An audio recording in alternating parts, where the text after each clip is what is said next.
Fullmetal Diamond Muramasa é uma das visual novels mais bem conceituadas entre pessoas como eu, que gostam de gastar dezenas de horas jogando um show de slides. Naturalmente, era uma das que eu mais criei expectativa quando comecei a explorar esse mundo, e posso dizer que ela atingiu o que esperava. Esse vídeo não tem tanto o intuito de ser uma review ou análise mais aprofundada da novel. Eu quero simplesmente contar como foi a minha experiência jogando o Muramasa, porque foi, definindo com apenas uma palavra, surpreendente. Muramasa é uma visual novel dividida naquela estrutura padrão de rotas únicas para cada heroína, possuindo também mais de um final após alcançar a verdadeira rota. A história se passa num cenário que, pela maior parte do tempo, mistura o cenário japonês tradicional com a modernidade dos mechas, que nesse mundo são conhecidos como tsurugis e são pilotados por mushas.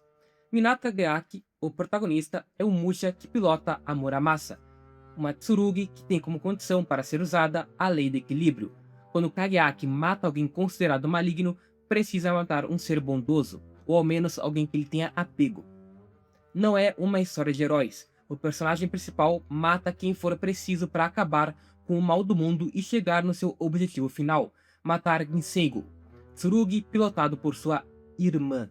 Uma das coisas que mais me chamou a atenção em Muramasa é o quão consistente a visual novel é. No meu vídeo de Fata Morgana, eu também fiz questão de destacar essa qualidade porque, no geral, até mesmo novels que eu acabei gostando não conseguiam se manter do início ao fim sendo muito boas. A tendência era ter o início exageradamente lento, apresentando o elenco e o mundo, e só depois desenvolver melhor. Nesse caso, é o contrário. As primeiras horas de Muramasa, mais especificamente o primeiro capítulo, são um dos picos da história. Digo isso porque eu fui pego de surpresa com o trio de personagens que protagoniza essa parte do enredo, um trio de amigos colegiais comuns que são surpreendidos com o desaparecimento de uma amiga.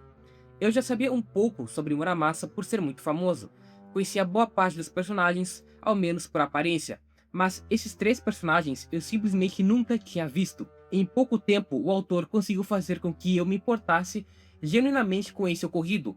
Como o humor da Vienne é muito bom, é rápido para gostar das interações entre os três. O Yuri, protagonista inicial, tem a personalidade típica que seria vista em um personagem de Battle Shonen. Ele é imprudente e elétrico, precisando da racionalidade do Tadayasu para não se perderem e da pureza da Kurusuno. São realmente adolescentes comuns de uma cidade pequena que acabam sendo jogados em um conflito entre tsurugis. O twist do professor deles era bem previsível por ser literalmente o único personagem recorrente no capítulo além dos três e que era anormalmente gente boa e proativo, mas foi muito satisfatório ver esse cara ser humilhado pelo Kageyaki. O papel do verdadeiro protagonista da Vayne nesse capítulo é muito interessante, porque o autor fez o possível para você ficar impressionado, ver ele como uma figura heróica ao derrotar o vilão que havia torturado crianças inocentes e basicamente acabado com suas vidas normais.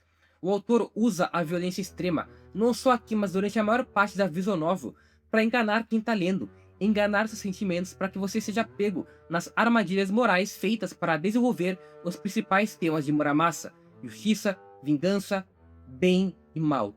E é por isso que o primeiro capítulo de Muramasa é importante e tão bom. Você é apresentado para personagens comuns que não possuem acesso ao poderio apresentado no prólogo com os mechas absurdos. É apresentado a um problema que estão longe de conseguirem resolver. É apresentado ao Kageyaki como policial que parecia muito suspeito, mas acaba ajudando. Depois acontece o twist do professor, e no momento de desespero, quando aparece que os três vão morrer, Yuri, com sua força de vontade, consegue evitar e tem o seu momento de protagonista de Battle Shonen, para depois ser salvo por Kageyaki no final. Tudo isso para chegar na conclusão desse capítulo e Yuri morrer decapitado por Minato Kageyaki. Onde há demônios, eu os mato. Onde há santos, eu os mato. Bem não é minha natureza. Justiça não é meu propósito. O caminho honrado não é o que eu percorro. Bem e mal devem perecer para minha lâmina. Esse é o lema do protagonista e de Muramasa. Como eu disse, ele é dominado pela lei do equilíbrio. Matou o professor dos alunos para salvar eles e acabar com o mal, mas precisou matar Yuri, uma criança heróica e do bem, para continuar. A cena é muito impactante, muito por conta de como é demonstrada visualmente. Muramasa pode ser uma visual novel que possui bastante violência, mas graficamente foram criativos para tornar ela mais marcante ainda. Vemos apenas a silhueta de um homem adulto e de uma criança, menor e admirada ao ver seu herói, que fez com que eles voltassem a acreditar que o mundo pode ser justo. Não existem heróis. Essa é a mensagem do início da novel. Essa não é uma história sobre heróis. Ser um herói pressupõe bondade e agir contra mal. Muramasa e Kageaki não fazem parte de nenhum espectro, eles apenas existem. Depois desse momento, a visual novel meio que começa de verdade. A gente acompanha mais lutas de mechas, mais conflitos geopolíticos bem complicados que me confundiram. Isso acaba tornando esse início mais único ainda. Ele se passa em boa parte da escola com colegiais, parecido com a maioria das visual novels. Esse contexto escolar quase sempre é usado, não importa o quão anormal seja o plot. Mas o Muramasa fingiu que seria outro caso desses e não foi. Mais uma surpresa. A criatividade da visual novel não se dá apenas nessas quebras de expectativa. Se dá em seu mundo também. Poucas coisas são mais iradas do que robôs gigantes com estilo samurai que lutam como espadachins, mechas misturados com genjutsu. O autor de Muramasa, pelo que eu vi, era mestre nessa arte marcial, então ele é muito cuidadoso em dar detalhes sobre cada duelo. Tanto os duelos entre humanos, simplesmente, quanto os duelos entre mechas. Essa mistura é legal porque 90% das lutas do Kageaki são ele pensando em como vai conseguir vantagem posicional contra o inimigo para conseguir vencer com a espada, mas a maioria termina com algum poder foda que a Muramasa tem. Às vezes é meio forçado, mas quase sempre é maneiro, que é o que importa. Além de na prática ser uma ideia interessante, conceitualmente é muito importante para desenvolver os personagens, já que cada um dos principais tsurugis reflete seu piloto, eles são meras ferramentas e extensões desses humanos. Kageaki com a Muramasa já é bem evidente, mas outro exemplo é a Ishijou com Masamune. O Masamune é um Tsurugi que encarna um herói, possui o espírito heróico que também se reflete na Ishijou, que passa a vida lutando pela justiça, para o bem vencer o mal.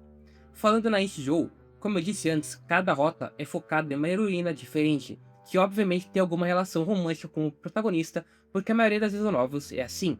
Apesar da estrutura ser comum, eu gostei do uso em Muramasa, porque semelhante com os elogios que eu fiz ao Naso, essas rotas foram usadas mais para desenvolver tematicamente o Kageaki e o que a obra queria dizer.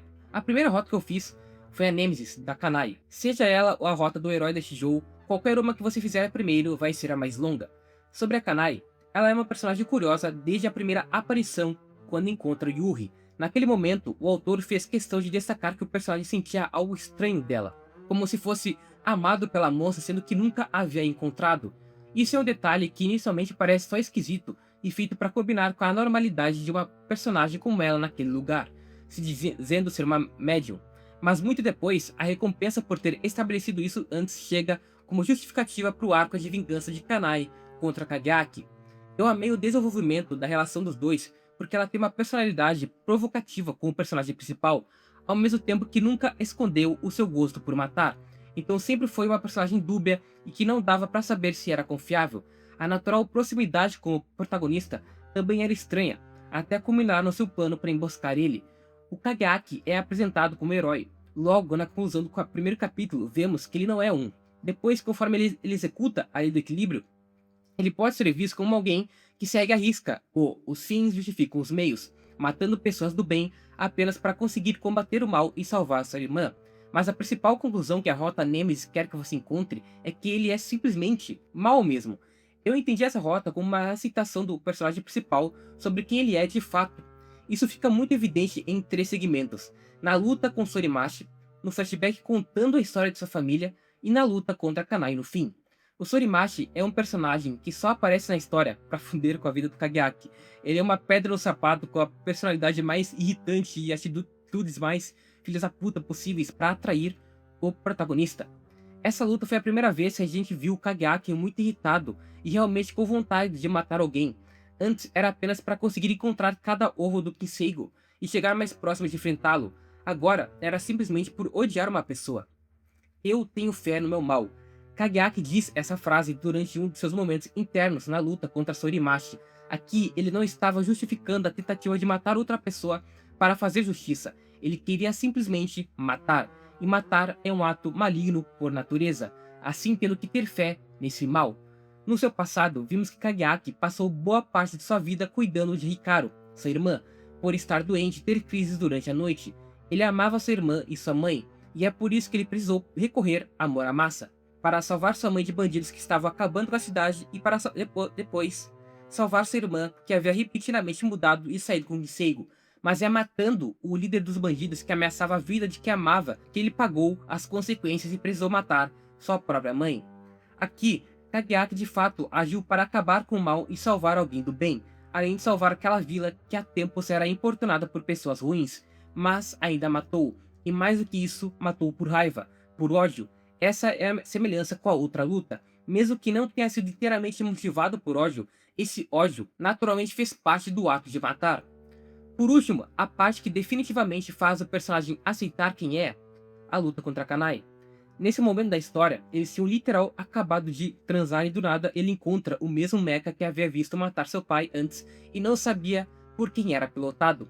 Esse mecha era pilotado secretamente por Kanai. Ele é motivado pelo ódio a enfrentar o assassino do seu pai, sem saber que ele era na verdade a pessoa que ele mais amava naquele momento, a pessoa que iria dar a ele a morte que tanto queria e precisava após pecar tanto. Esse desencontro foi muito bem pensado, porque deixou a conclusão dos dois personagens juntos mais poética ainda. A Kanai nasceu em uma família honesta. Seu pai era uma ótima pessoa, mas isso não impediu que nascesse diferente, com prazer por matar humanos, animais, qualquer ser vivo.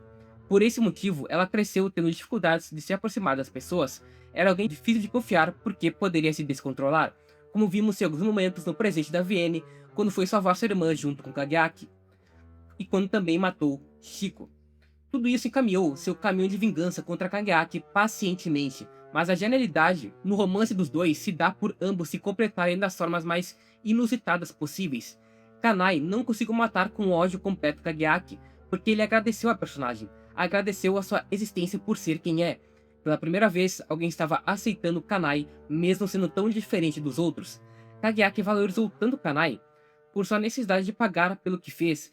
Ele aceitava suas matanças e queria matar, mas ainda possuía moralidade e sentia mal por matar pessoas do bem. Odiava a si mesmo por ser assim. Os dois se completavam por ser os diferentes motivos para matar. Então, a melhor conclusão possível para simbolizar um amor tão forte, naturalmente seria a morte conjunta. Por isso, o desentendimento é tão bom. Leva Kanai a ficar muito relutante em matar Kageaki por amá-lo, mas no fim cedendo por também ser desejo do protagonista, e leva Kageaki a agir com ódio. Ele lutou sem saber que era ela. Às vezes suspeitou, mas nunca teve certeza. Ele morreu lutando, sendo quem era, alguém maligno, que estava fazendo aquilo para matar alguém, motivado por ódio, por vingança. Kanai queria vingança por Yuri. Kageaki queria vingança por seu pai.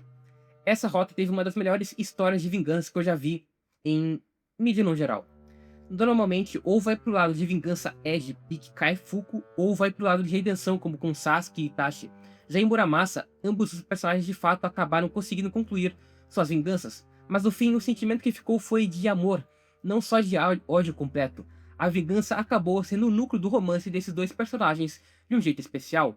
Sobre a rota do herói, que foca no romance de Kageaki com Ichijou, sinceramente eu gostei menos do que a rota anterior, muito por conta da heroína.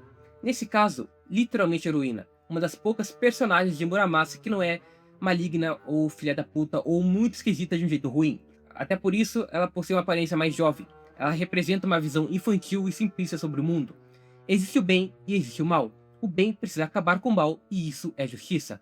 Como cada um dos personagens nessa visual novel, a personagem possui convicção em sua crença até o fim da rota. É preciso deixar claro que Muramasa não pretende colocar como certo alguns ideais trabalhados. O ponto é se aprofundar e questionar cada um. Por isso o romance com Kageaki funciona. Inicialmente, a personagem admira o Kageaki por ter matado pessoas ruins, então teoricamente seria um herói, mas quando descobre que ele também matava pessoas boas, isso a irrita e muda sua visão sobre o protagonista ao ponto de tentar o matar. Se você mata pessoas ruins, é uma boa pessoa. Se mata pessoas boas, é uma pessoa ruim. A questão é como se decide quem é bondoso e quem é maligno. Eu sei, Muramasa não passa perto de ser a primeira história a relativizar o que é bem e o que é mal, mas o ponto nem é exatamente relativizar, é afirmar mesmo. Matar é uma ação inerentemente maligna, independentemente de quem você esteja matando, não é justiça. Um grande exemplo de como a novel trabalha isso bem é quando Ichijou mata Doshin, um padre que era um dos generais do shogunato de Rokuhara, que resumidamente era uma galera meio paia. Mas esse em especial mais ainda. Ele fez uma máscara com os ossos do pai de uma garota depois de matar ele e ainda por cima abusou dela. É a cena mais grotesca de Muramasa. Eu tendo a não gostar de extremos como esse por serem mais apelativos do que conscientes, mas nesse caso foi coerente. O autor precisava fazer com que você sentisse ódio, concordasse com a decisão da Ichijou de matar e fazer justiça entre aspas, para depois compreender o que estava sendo feito. Como Subaru, mãe de Kageaki, disse antes, até mesmo bandidos possuem família, amigos, pessoas que amam eles. Até mesmo um ser humano mais odiável e diabólico como o Doshin, cruel e estuprador, era visto como uma boa pessoa por outros que lhe tratava bem. Então, se ele era bondoso com algumas pessoas, mas maldoso com outras, o que definia ele?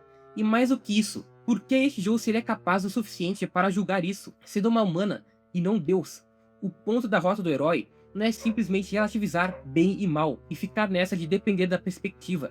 É mostrar que até mesmo um ideal nobre de justiça muitas vezes é usado apenas como justificativa para cometer um ato horrível como esse, e que quanto mais pessoas normalizarem matar por justiça, mais esse ato pode ser normalizado, levando a um ciclo de guerras. Então essa justiça nunca alcançaria a paz que teoricamente está buscando.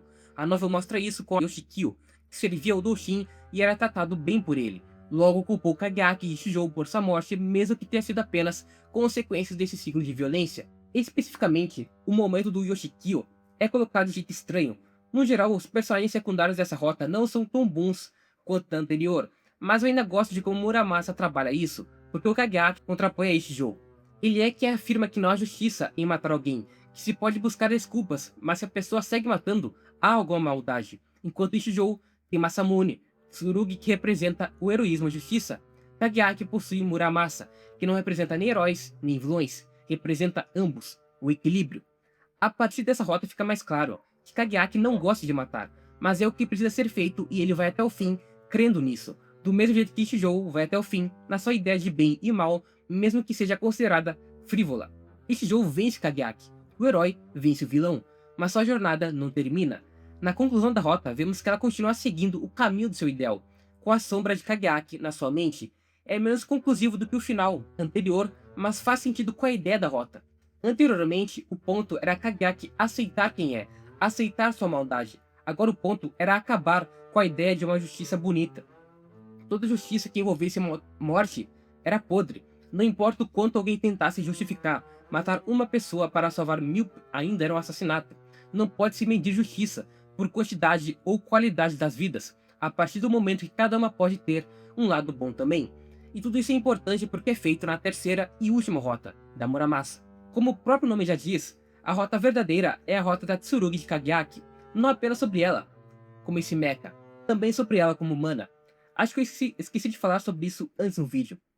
Mas cada um dos Tsurugis é forjado com a alma de um ferreiro e todos os ferreiros são Emishi, uma raça especializada justamente nessa área. Existem Tsurugis que posteriormente foram feitos sem sacrificar a alma do ferreiro através de clonagem, mas eram mais fracos, porque a ideia é criar força através da conexão dessas duas almas, do piloto e do mecha. Nas rotas anteriores, Kageaki e a Muramasa pouco a pouco evoluem como dupla. Dá pra sentir que ele melhora como combatente e cada vez mais interage com a Muramasa, mas nada tão forte ao ponto de se tornarem um, que é a ideia dessa rota. Outra coisa bem importante que eu devia ter comentado antes e não comentei é o sistema de afinidade. Eu comentei brevemente na minha tier list de visual novels. As visual novels com rotas focadas em romance para cada personagem feminina formaram a base da mídia, então desde sempre existiu a importância do sistema de afinidade para ver com qual heroína o jogador iria terminar no final, assim tendo uma rota para cada uma dependendo do quão próximo era delas através de escolhas e interações. Já em Muramasa, o sistema existe, mas é usado de um jeito bem excêntrico. Conforme as escolhas que o jogador faz, Kageaki ganha pontos e uma listinha comparativa com cada um dos principais daquela rota, mas ao invés de servir para ver com quem ele vai ficar, serve para ver quem o personagem principal vai matar, já que é visto como uma pessoa do bem que precisa matar para a lei do equilíbrio. Naturalmente, é uma ideia muito criativa, mas fica mais interessante na rota da Muramasa, porque depois de ter passado por isso anteriormente, é foda. O Kageaki precisa se aproximar mais dela para ficarem mais fortes e assim conseguirem bater de frente com o Gisengo. Mas também é perigoso porque isso pode levar à morte da própria, que durante a rota consegue assumir a forma humana. O autor fez questão de mostrar a importância de se conectarem mais com a força do Gisengo. Nas outras rotas também é forte, mas aqui chega num nível de guerra, no espaço, com explosão pra caralho, viagem no tempo, é uma loucura completa. para conseguir derrotar esse negócio. Então, mais do que nunca, essa rota brinca com seus sentimentos. Antes, a Muramasa era só uma ferramenta que servia como extensão de seu portador. Agora que o passado, uma forma humana, conseguia se relacionar com o protagonista. A rota da Muramasa possui mais de um final, inclusive pode levar até um final da Shahamaru, que é mais secundária na visual novel, mas também é bem legal. Mas o mais aceito é o final do demônio. Kageaki estava tranquilo, vivendo com a Muramasa até encontrar Surimachi de novo, que tenta matar o Muramasa, assim dando a escolha de matarmos ele ou não. Matando Surimachi, Kageaki se livraria de uma das pessoas que mais odeia, mas também acabaria matando Muramasa, com quem se conectou muito na rota. Só que também se livraria do ciclo de matança fazendo isso finalmente. Não matando Surimachi, Kageaki não precisaria matar a pessoa que ama, mas continuaria no ciclo de matança, aceitando que não há outro caminho em sua vida. O final do demônio é o que Kageaki continua nesse ciclo. É o que eu vejo como mais condizente com o que a novel quis dizer nas rotas anteriores. Essa rota engloba tudo o que foi feito antes, mas sendo mais incisiva, principalmente pela luta contra Kinseigo. Aqui, Kageaki precisa matar Hikaru diretamente. Temos a escolha de fazer ou não fazer isso. Mas Kageaki precisava cumprir seu objetivo, e isso era uma forma de libertar Hikaru por basicamente estar no estado de sonho, não acordado de verdade. Não era mais a mesma. É quase uma repetição de quando matou sua mãe. Kageaki escolheu Muramasa para salvar, que amava, e conseguiu o contrário. Agora, tempos depois de continuar nesse ciclo de matança, apenas para salvar sua irmã, teve que fazer o mesmo, reiterando que quando fez sua escolha não havia retorno. A relação Kageaki e Hikaru é bem complexa porque antes eram só irmãos, mas depois é revelado que na verdade, o protagonista é o pai secreto da Hikaru, porque seu pai, depois da guerra, não conseguia mais ter filhos. Foi descartado pelo clã por não conseguir passar a linhagem e assim, Kageaki foi o drogado para transar com a própria mãe. É uma família bem complicada, mas isso esclarece bastante a trajetória do personagem principal até aqui. Mesmo sendo pai de Hikaru, sempre amou ela como irmã. Paz é a busca mais nobre. Essa é a última frase dita em Full Metal Daemon Muramasa por uma criança. A rota Nemesis e do herói conclui com Kageaki se odiando. Mesmo que morrer com a Kanai tenha sido poético e meio romântico, é diferente da conclusão verdadeira. Agora, Kageaki finalmente não se odiava. Ele não apenas aceitou seu mal, ele aprendeu a conviver com ele como seu único caminho.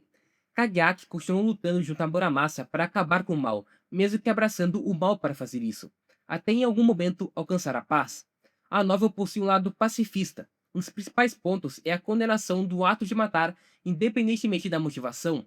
Terminar com uma garotinha separando uma briga entre alguns homens e louvando a paz é simples, mas bonito e condizente com tudo que foi feito. Fullmetal Daemon Muramasa é uma visual novel impressionante também, tecnicamente, em comparação a outras que eu joguei. Tem uma boa quantidade de CGs, mas acima disso tem uma direção muito boa no uso deles, principalmente nas lutas que sempre possuem algum vídeo padrão dos ataques da Muramasa, repetidos, mas nunca deixa de ser legal pela forma como é colocado com o resto das cenas. Sempre tem impacto e também é bem feito.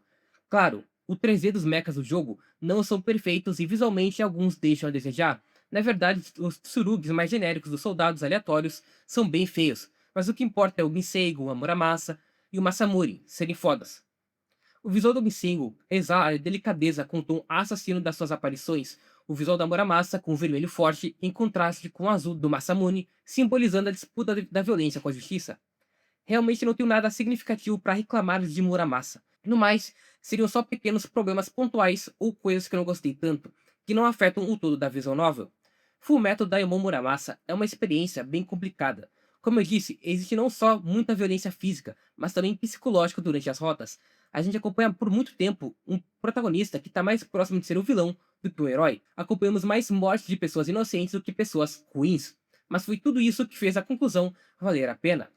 No meio de tanta desgraça causada pela jornada do Kageaki, ao menos algo puro foi tirado. Ele conseguiu passar para uma garotinha no fim da última rota que a paz era o mais importante. É uma visual novel incrível. Assim me irritou um pouco como no puzzle do dirigível, ou pior, no puzzle que era meio parecido com o Sudoku que meteram no meio da maior luta contra Hikaru, só para cansar minha mente.